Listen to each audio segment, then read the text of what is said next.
I need to charge him because that way I am charging him when the leader is at the back of the board. And even though I don't really want to be in combat with him, being in combat with him gives me nothing. I don't need to kill the leader. I am winning. The alternative would have been for the Fulgurite priest there, the leader, to charge me and have access to the central objective, which could have turned the tide. Necrons! Oh, so that's actually why I took Necrons. Because I'm always convinced that I roll terribly and my opponents roll really well. If you take a faction where it's reliant on your opponent rolling well, and you assume that your opponent will roll well, they roll well on your injury rolls, that means that you live. That is literally my thought process behind taking Necrons. I mean, you can always look at it from the other perspective and say, okay, well that means that he was busy killing those guys when he could have been killing the guys that are actually sitting on objectives. And I'm like, yes, but my Lich Guard and my leader can also sit on objectives, so I'd have rather he killed some flayed ones, if I'm honest. Hello everybody, Glass Half Dead here, and today I'm going to tell you how I managed to come second, or joint first, we aren't entirely sure, in the recent Bad Moon Kill Team tournament with Necrons. Mainly, I'm going to go over my games, how I played, how I got there, etc. So, I suppose the most exciting game, bizarrely, is actually my first game. Because my first game was against the eventual winner of the Bad Moon tournament, who was also the winner of the first Bad Moon tournament they ever did. He played Tau. Now, I've already been over his list. It's pretty much what you'd expect. You've got 3 rail rifles, all of them specialists. You've got a regular fire warrior Chasseur dude as the leader. You've got a recon drone. You've got an anti-grav or a grav inhibitor drone. Not anti-grav, that wouldn't be right. A grav inhibitor drone, and then the rest are gun drones. And that's it. Also, I will note, because I was obviously at the tournament attempting to do well, I really wasn't focusing on taking the best pictures. I was very much focused on playing the games. So, the pictures are kind of interspersed. They're not telling a story, but I will flick through them. But they will be sorely lacking. For example, the first picture I've taken here, not the first round, not deployment. We see that a Lich Guard has already moved up. So, I don't know how that's happened. The other thing I will note is this is the first time I ever used my own little template markers here. They're 4-inch diameter, which gives you, the exact 2. You can always capture an objective when you're within 2 inches of it. So, really useful. I would highly recommend them. The ones I have were a little bit thick, but whatever. It's all good. Obviously, yours don't have to have your own logo on them. I could get ones printed off just my face.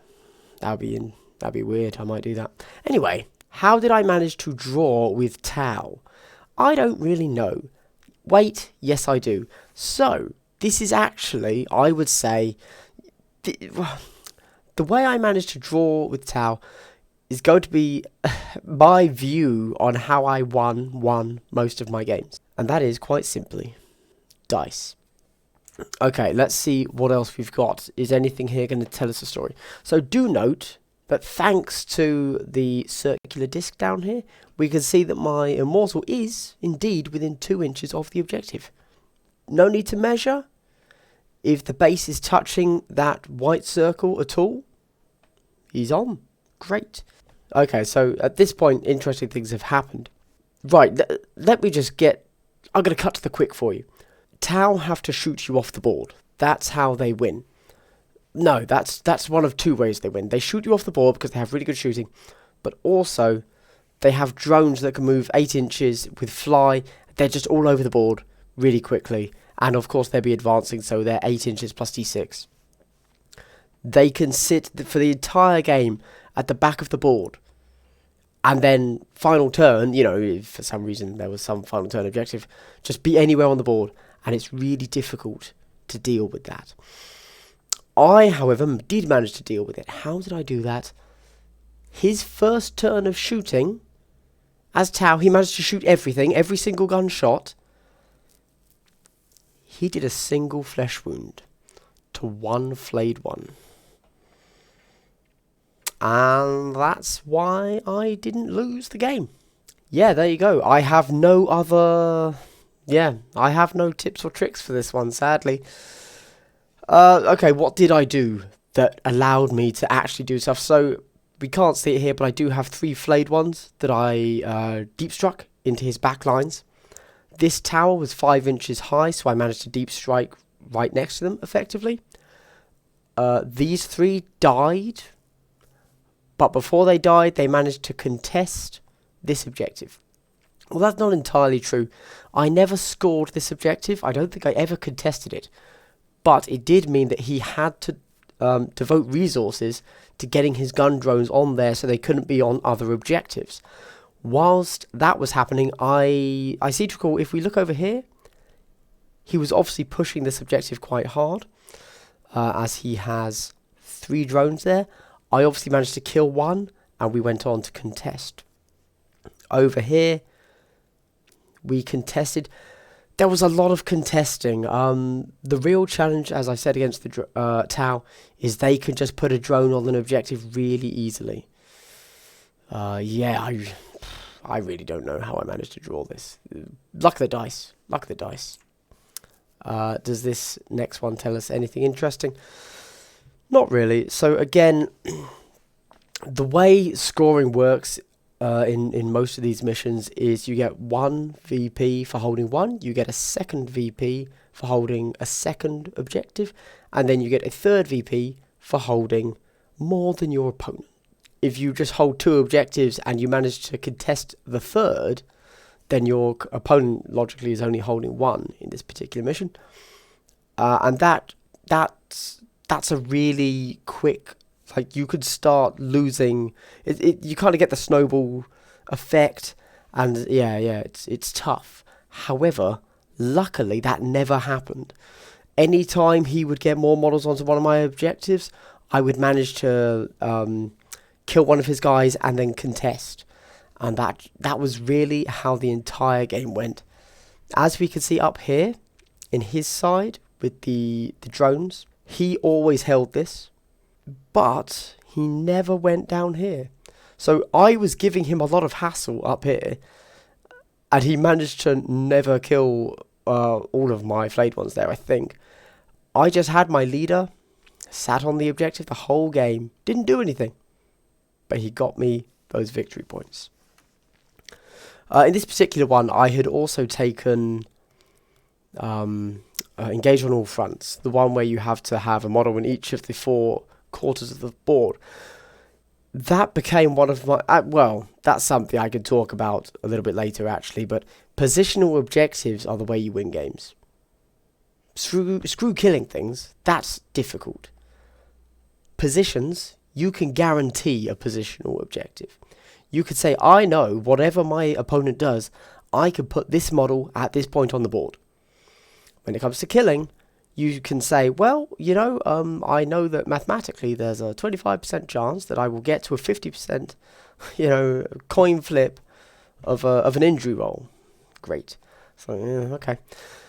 My Lich Guard died in most of my games.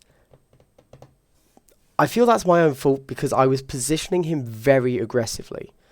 However, he didn't die in this one, and he did a pretty good job of soaking up a lot of fire, whilst also capturing me Engage on All Fronts.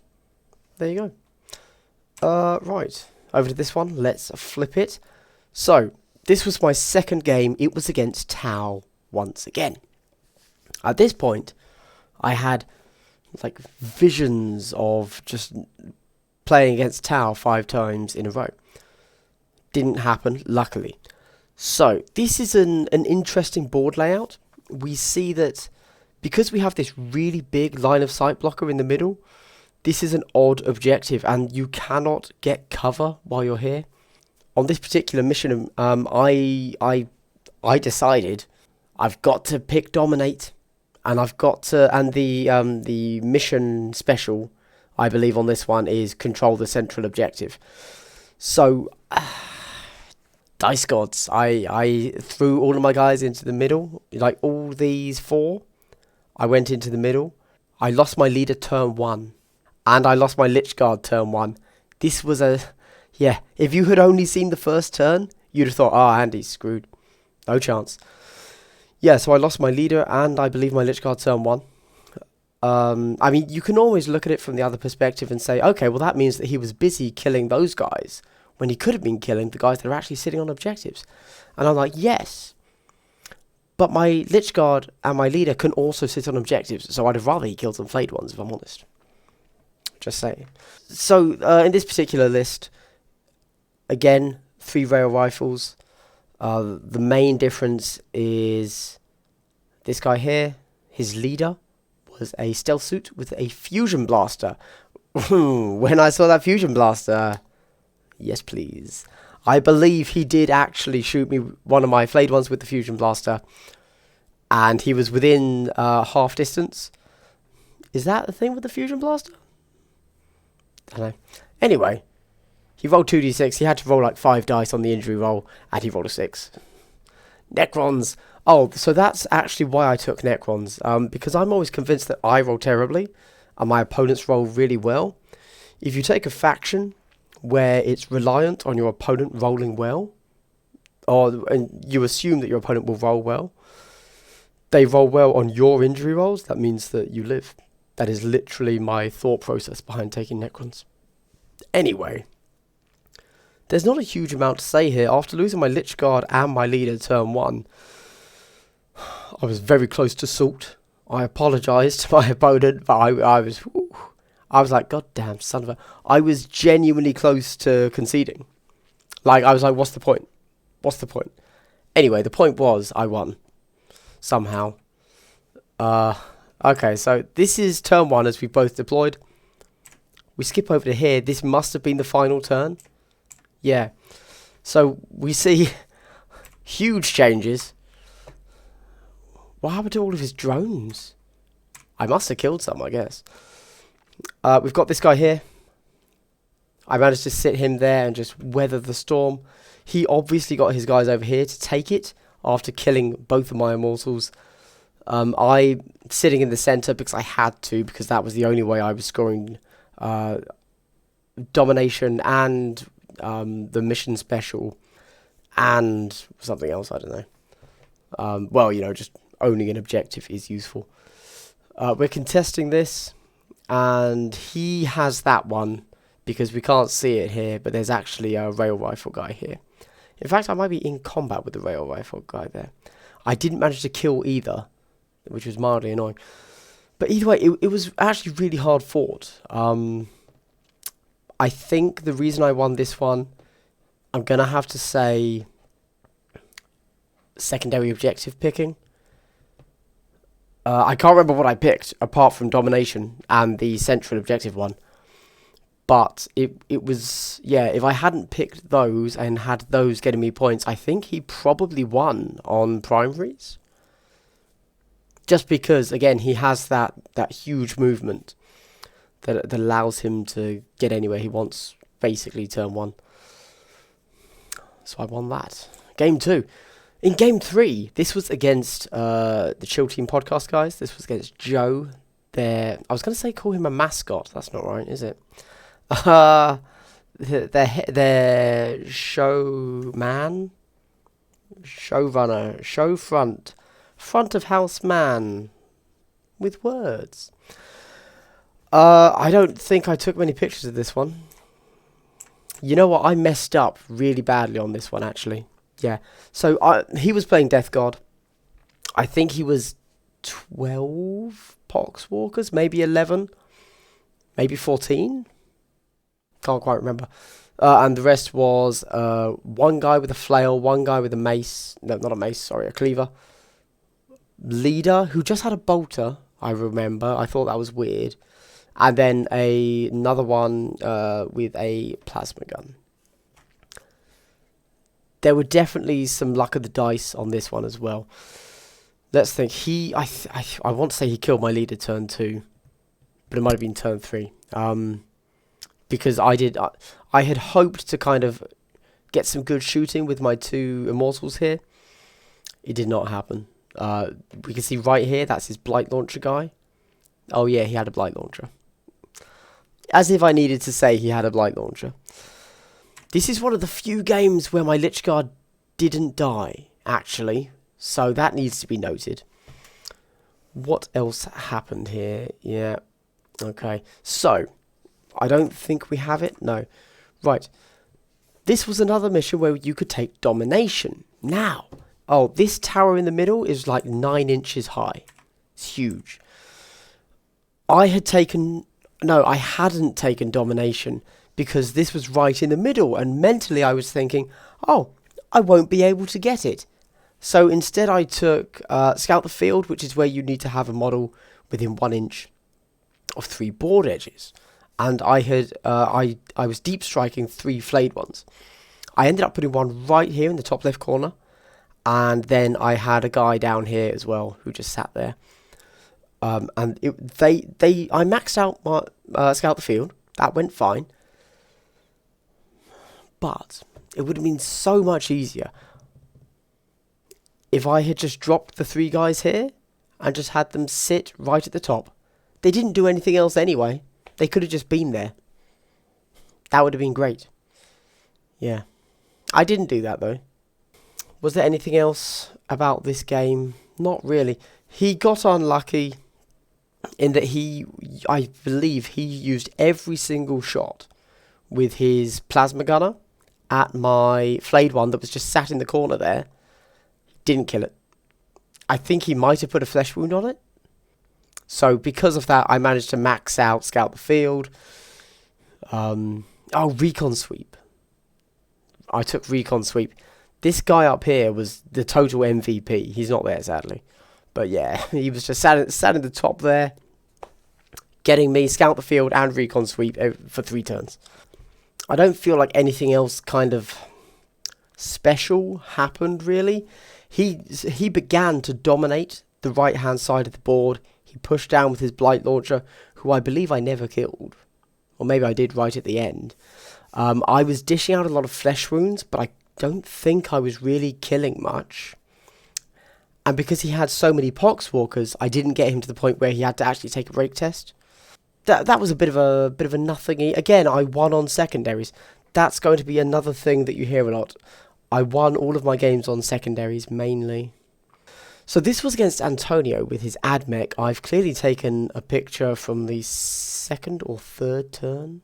This is the 2nd turn. So Antonio here should have won.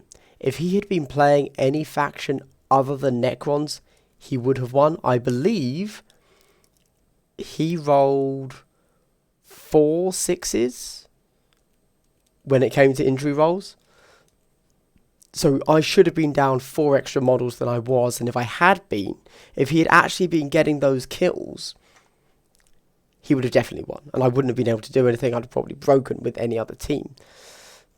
But it didn't quite happen that way. So how did this game go? It actually turned into a little bit of me dominating, and I'm not entirely sure why, if I'm honest. So let's think. So with this particular mission, the mission special was if you didn't shoot in this battle round, which with me having 2 immortals on the board, I actually took that one because I'm mainly a close combat faction, and I thought to myself, you know what? I'm not going to shoot. This guy's going to stay at the back here because he's now effectively useless to me for 3 turns. My leader is going to run up the side on the edge of the board, so he's getting me Scout the Field. That's the purpose of this placement. But if they kill my leader, I'm okay with it because he's not able to attack because I've decided to not shoot. So I was kind of using my leader as a big target. I think he shot at my leader once, but the rest of the time he didn't. So it didn't really work in that regard. But there you go. That had been my plan, and I suppose it had worked to a degree. In that I won the game, not that part of the plan had gone particularly well or anything. Yeah, so we've got my little flayed one round to the left here. I managed to charge them. This was horrendous in the middle here. He took out my Lich Guard turn 1. Classic Lich Guard style there. And after that, he ran out of luck and started rolling 6s on injury rolls. At which point, my flayed ones, with their rerolls, kind of chopped him apart. Because obviously I was taking, I think it's Novok where you get to reroll hit rolls on the charge. And in this particular instance, yeah, it was pretty brutal. It was pretty brutal. Because obviously the flayed ones are strength 4. He's toughness 3. I don't have AP, but he's only got 4 and 5 up saves. So Admech kind of close combat. Admechs suffer to flayed ones ban, definitely. He had an interesting list though. He had 2 alphas with power swords, which I definitely remember I was kind of scared of, because obviously they just melt my armor away and go straight to the injury roll, and it's only a one injury dice, only 1 damage. But I got lucky. I managed to chew through, I think, 3-4 of these models, leaving him with like just one of the infiltrators on the center, which obviously I then had 2 flayed ones on the center, so I was capturing that. I got 1 flayed one over here to get both of these guys, and by the final turn, they were both broken. I tied up his leader for fun, really. No, I charged his leader because obviously his leader there is a Fulgurite priest who has no Overwatch, and I was thinking, okay, I need to charge him because that way I am charging him when the leader is at the back of the board. And even though I don't really want to be in combat with him, being in combat with him gives me nothing. I don't need to kill the leader. I am winning. The alternative would have been for the Fulgurite priest there, the leader, to charge me and have access to the central objective, which could have turned the tide. So I made the charge there. Yeah. He also has another, an identical team of Plasma Caliver and Auspex under these ruins. They killed 1 and flayed 1, but apart from that, again, 6s on the injury roll. That was why I won. He rolled 6s, so I won. Okay, and this here is the final battle. Do I only have 1 picture? I've got 3. Okay. This is how we deployed. This was me versus Eduardo and his Drukhari Prophets of the Flesh rack spam. No idea what secondaries I took. A better man than I would have written these things down. I am not a better man than I. That makes sense. So, obviously, my flayed ones and my Lich Guard want to charge in. I am deep striking. I've put 3 flayed ones into reserve. My warrior and comms, leader and comms, are just going to advance and sit on this and hopefully get some shots off here. Now, I haven't actually played against a full-on tournament-ready Drukhari rack spam list before, so I wasn't quite sure what he was going to do in regards to ossifactors, hex guns, liquefiers, etc. By my recollection, I think he's had 2 or 3, whichever amount he is allowed to have of ossifactors. The ones that are flamers. All kind of bunched up around the central objective there, and that was scary. That was scary for me. 2 of them were there, I think, because obviously I have to charge them. I can't just let him shoot me. Luckily, he fluffed a roll. I managed to get in, and then yeah, the rest was history. One thing does have to be mentioned about this particular mission, though. So, I won by 2 victory points. I've been thinking about this a lot. So, if Eduardo's listening, I've been thinking about this a lot. I made a mistake when I picked secondary objectives. I had read Engage on All Fronts, and in my head, I had thought that was Scout the Field. Engage on All Fronts is where you have to have 1 model in all 4 battlefield causes. Scout the Field is where you have to have 1 model next to at least 3 battlefield edges, within 1 inch of 3 battlefield edges. So I had thought that I took Scout the Field, but I had actually, because I'm stupid, taken Engage on All Fronts. The mission special objective in this, I think, is called Move Forward or something like that, or Running Battle, something like that, which is don't have any models in the quarter of your objective, of the board that has your deployment zone in, which is this quarter here. Now, obviously, you cannot score Running Battle, Moving Forward, whatever it is, and Engage on All Fronts at the same time. They are mutually exclusive. I realised that at the end of turn 1, and I basically, very angrily said, I'm a piece of shit. To which I pointed out my mistake to Eduardo, and I said, I fucked up. I fucked up. And he said, pick another one. And I said, no, that's fine, I messed up.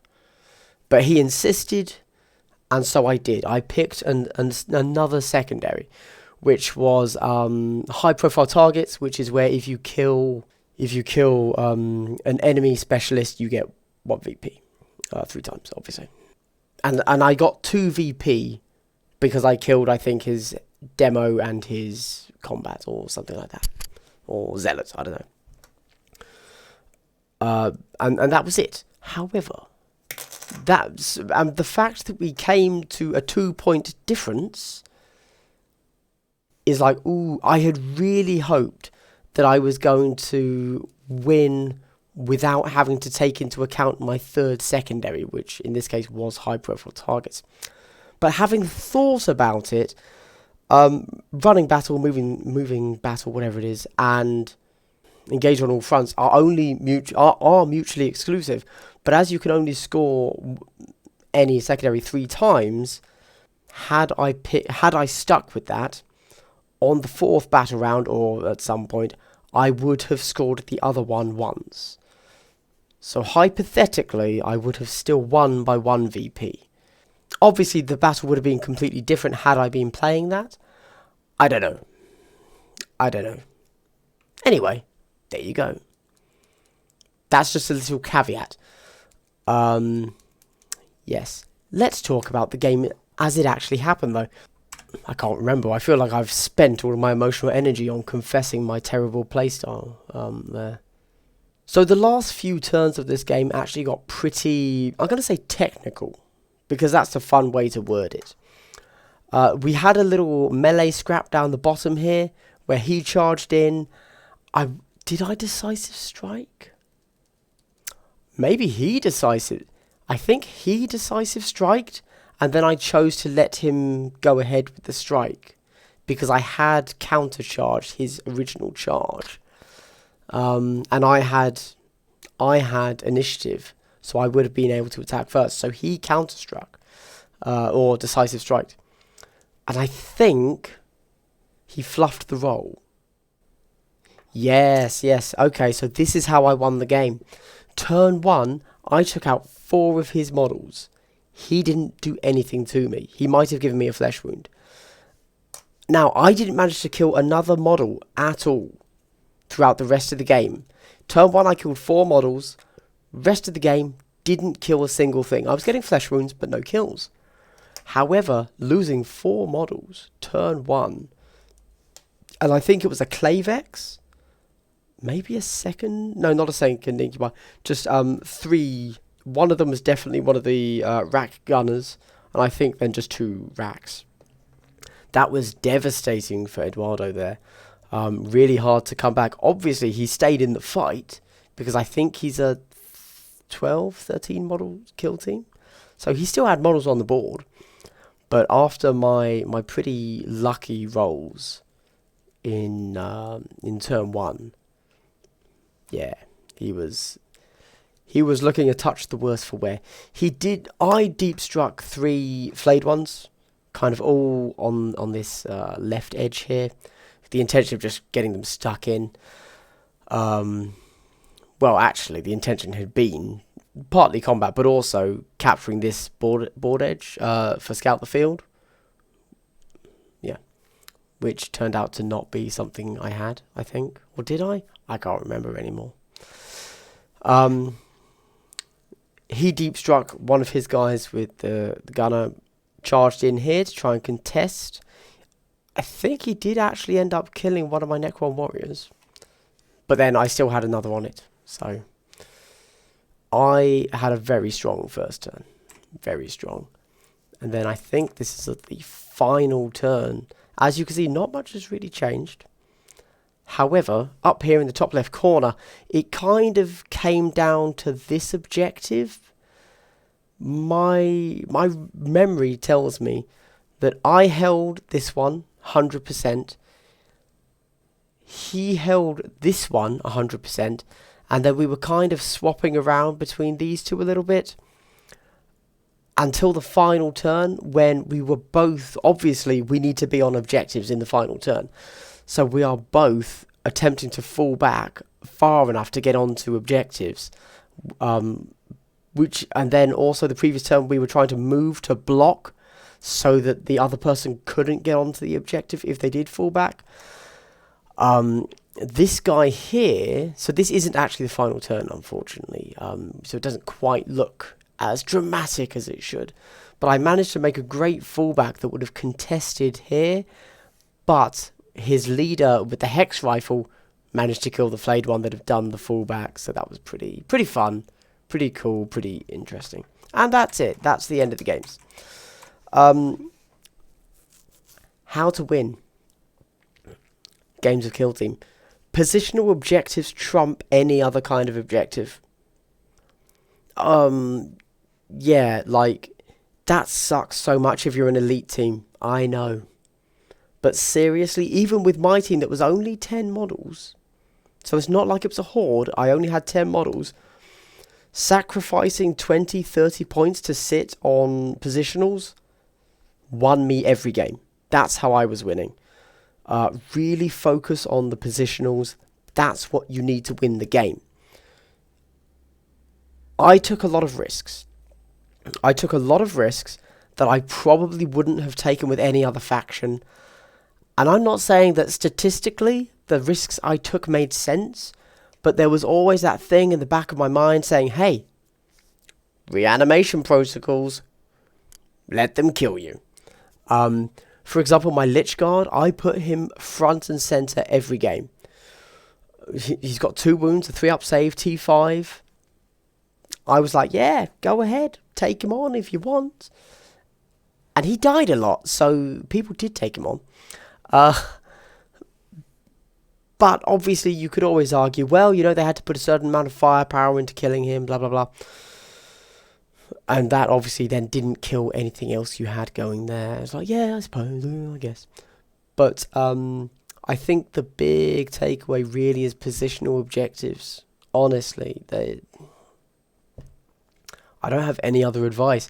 Positional objectives are roll well and have your opponent roll 6s on the injury roll. There you go. That's how I won. I don't really have any other advice. So this has probably been a huge anticlimax. I'm definitely going to put my final advice at the beginning there so that people know that I don't have any advice. Anyway, this has been the end, or this will be now, the end of my Bad Moon Kill Team tournament roundup thing. I've gone over the rosters, placements, and now my own games. I've imparted what little wisdom I could, which is elites have it hard purely because they don't have the models to get positional objectives. As a horde team, you can spare, 25 of your points and effectively run around with a 100 model kill team and just throw that into the enemy lines. And even if all you're doing is tying them up, that's fine. Who cares? They're going to roll badly on killing you at some point. You are able to score secondaries like a son of a cheese stick. Okay? That's how you win. I honestly don't know how Deck, who had the salamanders, and therefore only 7 models, I don't know how he won. Like, how he did so well. Now that I'm thinking about it, I don't know how the Harleys managed to play so highly either. Obviously, they have the natural killing potential. But then, when I was playing this particular tournament, I wasn't thinking as an elite team player would be thinking. If I saw an objective, a secondary that was kill your opponent, I was like, oh, okay, yeah, I could do that. Or I could sit this one guy at the back of the field, which I know I can do every turn. And I picked that. My mind blanked out the elite team killing secondaries. Didn't even look at them. I saw a positional. I took a positional. That's how I won. Second. I came second. Joint first, some might say, if they looked at the points. But technically second. I have a silver medal, not a gold one. So anyway, I am actually going to do a little bit more about, in the coming weeks, about how I suggest people learn how to play. Kind of do a little bit of a beginner's guide for tournaments, kill team tournaments, how they're not that scary, blah, blah, blah. Which people might not kind of get the vibe from if they just watch my channel, because I talk about competitive stuff so much. But it's like, really, guys, you could have gone to, and lots of people did, you can go to Bad Moon and just have a fun 5 games. That's that's what most people there did. Let's be honest. Anyway, that's me. I'm rambling. Because apparently this hasn't been long enough. Anyway, this has been Glass After Ed. I hope you have a good day, and I hope you continue to have a good day. Goodbye.